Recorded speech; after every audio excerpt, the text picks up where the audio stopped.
SB19 Dam di pa umabot sa Philippine Arena pero nasa World of Dance Philippines na.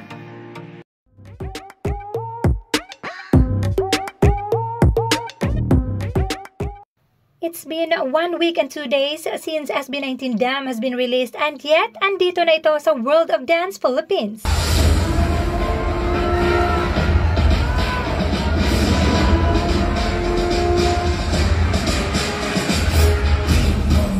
This is the Electro Groovers.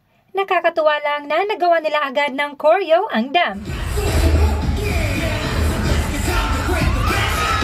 Di pa nga umabot sa Philippine Arena pero heto, naglalakbay na si Dam. And it definitely deserves to be on such stage and danced by the country's best.